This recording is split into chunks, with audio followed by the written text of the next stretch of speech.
This is Nazi architecture, right? And this is the work of Albert Speer. Okay, Albert Speer, head architect of the Nazis. Probably Hitler's best friend. Hitler helped Speer design this building. Good reason, because this was built for Hitler. Right, this was the building standing here, Hitler's working space, the new Reich Chancellery, which occupied all of this area. Okay, you know the two streets we've just walked across? It was back to those, right, the second street, and then it went all the way further this direction, and then another 150 meters back that way. It's huge. This is the building that below had the bunker. Can you see okay from there? Right, so below it, the bunker. They called it the Führer's bunker. Do you know what the Führer means? Yeah, he's right. So the Führer means leader, right? And as he said, like my job title, you could call me in English a city guide. In German, you could call me a Stadtführer. I'm your Führer. Please just call me Theo. Yeah. The bunker, the Führer's bunker, right? This is where Hitler comes in January 45. And it's the last days of his life that are spent in the bunker. And this is Hitler on the surface. Right, so he comes up here. He turns 56 on the 20th of April.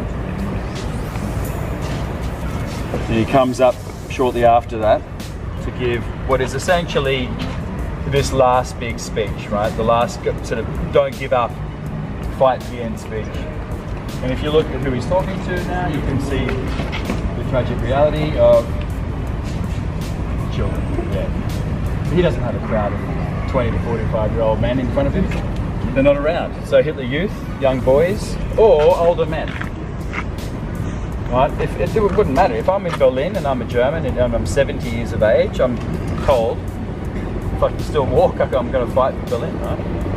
Now, as he gives that speech, what we call the Battle of Berlin has already started. Right? The Russians have already broken the borders and they're coming in fast. Hitler knows that, so he goes down into the bunker, and it's just over a week later, that April 29th, when he marries Eva Braun. Right? The following day, April 30th, when the two of them commit suicide in the bunker. Right. What happens next? The Red Army are here. That there is the Reichstag, right? And the figures in the foreground are the Red Army. Now this is a quick 5-minute walk that direction. It's very, very close. Okay, so this is sort of happening as that's going on. And then much more famous is an image that some of you may know, this one here. So the Red Army, the mission is, right, Stalin actually said to the Red Army, you've got to get to Reichstag on the 1st of May, 45, 1st of May being Labor Day, Workers' Day. Right, they made it on the 2nd of May. That's when this pose actually happens. And if you look at that, Berlin is being captured, right, at that point. Roughly a week after, unconditional surrender from Nazi Germany. Now, what happens to this area? Russians are here first, okay? And they're the ones to say, we got here, and within a short few hours, they found these bodies. Okay, they're the ones to state they did the dental records. They said we've proven that it was Hitler, and they claimed that they were responsible later for burning the bodies and scattering the ashes. Now people start to speculate directly after the war, because some Nazis got out, right? Some Nazis were caught. Eichmann, the most famous, caught in Argentina. And then shortly after that, there's somebody that says, oh yes, also I was in Argentina and I saw this man, looks like Adolf Hitler, in some cafe or something. Questionable photo, folks, when you look at it. It looks like Elvis Presley's behind it. Tupac, later on seen in that same cafe. Place to go. No, I mean, look, believe what you want. Most information that I've read relates to what the Soviets have said, that they did get the bodies. When you look around, you can see no evidence. Right, the building's gone. It was gone pretty quickly, in fact. By the late 50s, you would have seen nothing. This is all very typical East German architecture, by the way. Plattenbau, classic slab architecture, Lego block architecture. So the bombing of Berlin, was it as extensive as, say, other areas? And Pretty bad, yeah. I mean, can't compare it to... Air Force did that. Yeah. Which Air Force? The British. Okay. Yeah, mostly. If you were to fly around Berlin, drive through Berlin, that route that we've taken today, old historic Berlin, 70% of that area that we've done was bombed. 7-0. So pretty bad. Was the German Air Force completely decimated about that time? Almost. Not completely, almost. Yeah. And what about the oil that the Germans used for the war effort? Where did that come from? I don't know. Can't answer that. Probably other parts of Eastern Europe. I don't know. I'll have to Wikipedia it. Now, if you're curious if people know about this area, they do. There's a sign. I'll show you. Come on over.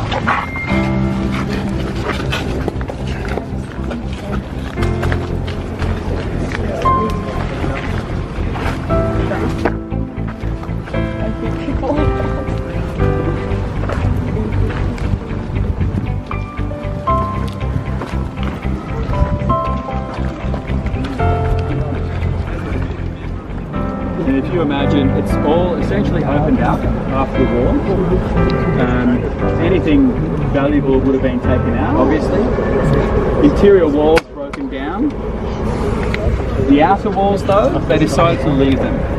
And the reason, just because it was too big. If you read these dimensions, if you can't read it from there, that's 3.5 meters thickness across. Right? Some of them 4.5 meters thickness in the height. So why bother digging it up when you can just simply bury parts of it? If you look here, there you go. Right, that's rather hard to decipher image down below. That's what's below us. Nah, it's all buried, all compressed earth. No visible entrance, no way in there. No, the Berlin.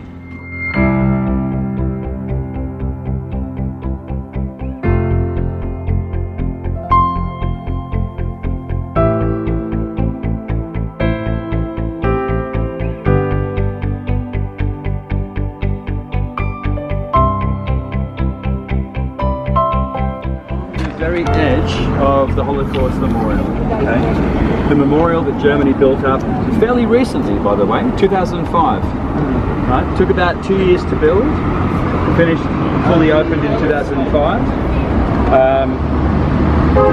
The memorial to talk about Nazi Germany's action. Right, so between 33 and 45, we've got the 6 million murdered Jews of Europe, right, from Nazi Germany. An architect that has created something pretty unique. Compared to other memorials in Berlin especially, this is really rather abstract. Yes, I'm just going to go and pick up Paul from the airport. A living memorial, they call it. Something where you've got to walk into. So you've got to be a part of it. That's the idea. Right, so I'm not going to talk about any of the definition or inspiration from it until we get to the other side. The architect goes out of his way to say, look, whatever you get from it, that's what it means to you. So, no Theo thoughts yet, get them on the other side. All you need to remember, don't walk on the columns. Right, I'm not sure if you're aware, but walking on them is very disrespectful, very dangerous as well. You can at the other side, if you wanted to rest, you can sit on the shorter ones, that's no problem, but walking on is a major no. Yeah, just treat it with respect. Yeah. Go through.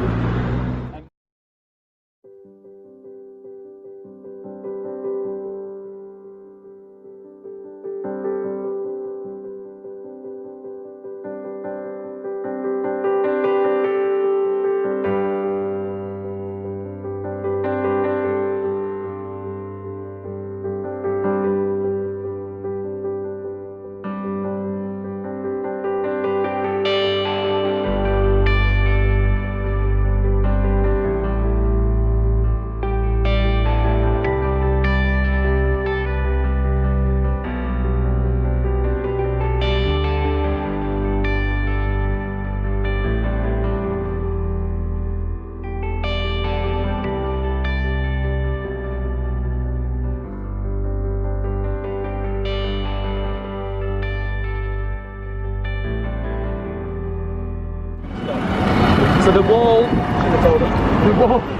went down the road here, and then it swings around. And see the opening between the buildings here? The wall went straight through there. So basically West Berlin is behind me, and East Berlin is in front of me. Like I said, West Berlin got the Tiergarten, the central park of Berlin. Now from this angle, this is where a photographer was standing in 1945. Photograph of the Reichstag. That's the building you see here. This is the German Parliament building. Right? Great old architecture. This saw it all. This is burning just after Hitler comes to power. Reichstag fire. This allows Hitler to take more control of things, thanks to the communists that burnt it, they say. Right? Bombed out. Sitting in West Berlin when the Cold War was on. But that means it wasn't used though, right? Because don't forget, for West Germany, Bonn becomes the capital. And it's 10 years after the fall of the wall where it comes back to Berlin, right? So what you've got, all the new government area extends in behind there. You want to see where Frau Merkel lives? You know Frau Merkel? Angie. She works just over there to the left. Right? Now the dome is usually opened. The dome normally has people walking around it. It's Sir Norman Foster, very big British architect, that puts the dome on there.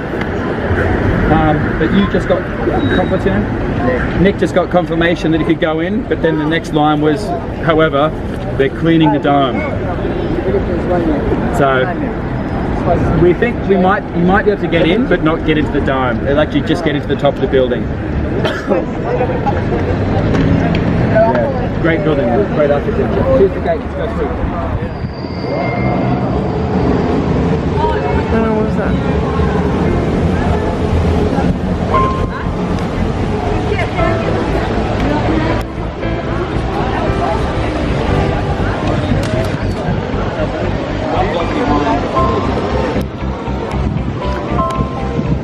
Never have to go over there.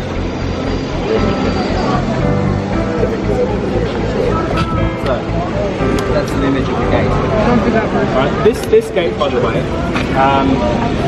it's one of many different tax and customs gates that were around an old walled-in city. If you kind of imagine where we are now, we're inside Old Berlin. Okay, the custom walls extended back that way. Right, so Old Berlin behind us. That's why the Tiergarten is outside. The reason, the Tiergarten was formerly a hunting ground for nobility. Right, so of course you did hunting outside. The city expands quickly in the 1800s, and it's thanks to names you might even know. You know Siemens, AEG, right? This is the Industrial Revolution, right? So Berlin doubles in size in the 1800s. All those custom walls and other gates are gone. Okay, now take a look. People wonder if it survived the war. Here's the answer. Yeah, it did, but it was pretty messed up. 1945. So still obviously a gate, but in a lot of need of repair. And you know what's a giveaway? When you see buildings that you wonder if they were still standing, take note of the touches on it. See the touch work on the columns? So that means patching up old damage from the wall. Alright, now when the wall was up, remember the cobblestone line? The cobblestone line to mark the outer wall is on the other side. So this is a view. You were standing back over in West Berlin looking this way. That's the outer wall there. Right? So inner wall, where was that? Behind me.